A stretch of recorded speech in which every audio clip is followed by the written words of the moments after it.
asked me if I wanted to shoot, sure. And I said, I don't know till I've read the script. I read it and I went, this is lovely, I'll shoot it. It's a very subtle story. 3 kids who live in a poor sort of place, and they're good, but they're bad. Like, they're bad, that their attitude is bad, but inside they're actually good, and they're really good friends. So the main sort of challenge for me was to keep that subtleness about it, but to try and bring out a story nonetheless.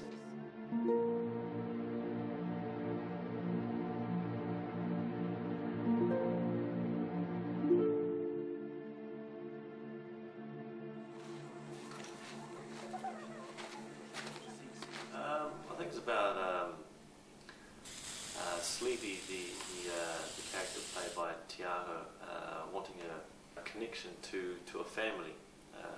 His family at home, I kind of thought was not really kind of a place where he wants to be or receives that sort of love and care a child should get, and it's him kind of searching for that within this kind of little group of kids that he meets. As opposed to like a really sort of solid narrative that you kind of see in Hollywood type movies, more of a little slice of life type thing. Just seeing like little moments of you know, him observing life around him and kind of wanting that sort of connection with them. Yeah. An interesting slice of life for 3 troubled children in a sleepy Wairarapa town, and I think they're pushing the boundaries. And ultimately, they keep pushing until the boundaries break. They learn a bit of a lesson, and hopefully at the end, the main character, he maybe comes back down realising that some of the effects that he's had on some of the inhabitants of the town are pretty strong effects. Hopefully, he at least gets a bit of a relationship with the old man, I think. You waiting for the dog? Okay. Do you want to go again? I'm happy. Yep. I supported this project right from the beginning. I thought it was a fabulous one to really sort of give that production value to, you know. The lovely thing about this story is the protagonist has the least to say, so therefore you've got this wonderful sense of space around it. And the way that the story is told, it's like there isn't a single piece of narrative driven by the dialogue, which is quite rare in a short film. I mentioned that one of the themes was family, but really as well I wanted to convey the destruction of their family, because that's ultimately what happens. In the end, he's left alone while one of the girls is beaten up and she's forbidden to see them again. One of the other friends moves away. So wanted to convey that destruction of that family, and to kind of have hints of that throughout the story, that they're together and they're doing things together, but it's not really quite right for him. And some of the things that I wanted, or to achieve that, was to create that contrast between the place they have in the river, the kind of little family time they have in the river, and the moments they have outside of that when they get into mischief. Yeah, it's something that's pretty much breakneck speed like this. You know, you sort of have the A plan, then you have plan B, then you have plan C, and usually end up using plan D. I think the decision to back the camera away was a good one, so that we were reaching into the story as opposed to being right on top of it, being close with wider lenses close. We would tended to back off and reach into being on slightly longer lenses. In fact, on one scene around the supermarket, we shot that from the other side of the road with accidental traffic passes on 600mm, and that worked. I thought that worked a treat. It gives it a sense of standing back in the small town and reaching into the story, and kind of it just felt like you were in the kids' world, kind of isolating the backgrounds. When I threw the drink at Richard, it always splattered on him, and I felt pretty bad about that. Yeah, when we ran away, as soon as we had to come back, all the mess would be gone. All of it. and I tried to drink this slushy thing that they made me use, and it was like flour, plain yogurt, and food colouring, and it was so disgusting because I thought it was real. And then when we biked off, I could barely get on my bike because it was so small. So what exactly happened? I was biking away and he just touched me a little bit and then I fell over. It was so sad. I still can't get over that. Like, it was cried for him. Just like, oh. I ended up breaking my arm with a little bone in there, and I knew at the time it was pretty painful actually. Yeah. So, you know, but I managed to film the last few scenes with a few Panadols, and we got that done, and I ended up in a screaming heap on the floor. And then as I said, Rocky Tearuru came over to me arm, and I think he was going like this, and I didn't get it because I hadn't seen the film. Jeez, I must have been the victim of Rocky's superpowers again.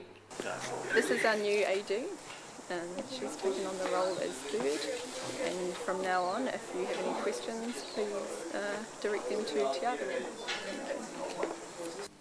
Amongst various things, we had a bit of an issue on set where we had trouble with one of the locations, so we had some people go around other parts of the town and do scouting while we're filming, and then we'd go check out these places at night, sort of thing.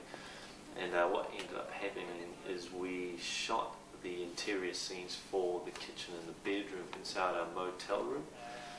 I was a little bit hesitant at first because it's a motel room and looks quite sort of plain, but Waka was like, we can make it work and light it.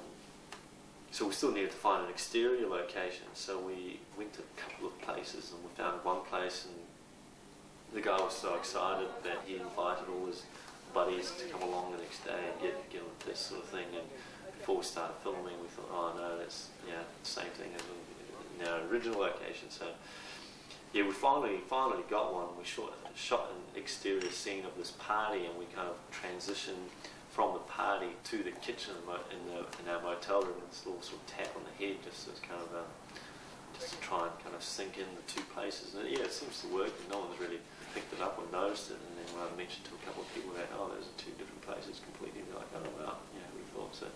Yeah, that was a bit of a nightmare during shooting. Yeah, but yeah, we're lighting the fire tomorrow night when there's this scene where the kids are beaten up, so we're going to have a fire going in the background, kind of, because it's going to be almost night time, so it'll look quite cool with the flames and stuff like that. So we're just having the remains of a fire for the scene. That's why we had to light that this morning. The scene under the bridge with Sleepy and Kathy, when she's talking about her dog and her parents, and she's really foul-mouthed and inappropriate for a child of that age. I think it's a fantastic scene, and we shot it really simply, just doing a wee little counter track around, putting the river in the background. Yeah, that was pretty special. Trusting sort of the performance in a two-shot to be able to make that work. I'm not really used to swearing. If I swear at anyone, it's my brother. I'm not used to swearing at all. I couldn't even say it in front of the camera. Like, I would be like, Pavel, do I have to say the word now? But like, yes, you have to say it now. Like I said before, I have to ask to swear because I don't want to. Oh, it's always the best when you get on set. That's when the magic happens, It's always good to run through, meet the other actors and run through that. We had a bit of fun with the kids, and it was always a bit of a laugh. But you can't beat the day on set, that I always come back buzzing after that. That's where the magic happens. Everyone's pumped and primed, and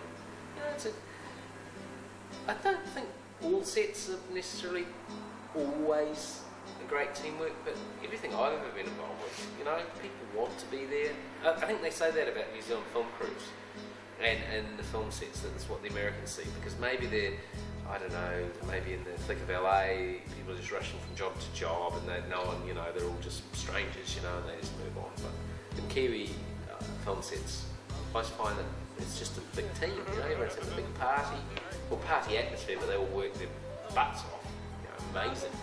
how much hard work goes into these things, you know. Often the actors, you know, you have to be there at 6 or something, and the crew's been there a couple of hours before setting up, you know, and it's like, and then they're working till, at times they're working till 11, midnight, later. But, you know, everyone just keeps on keeping on, and it's a fantastic teamwork and creative as well, and that's where the magic happens, and I love that.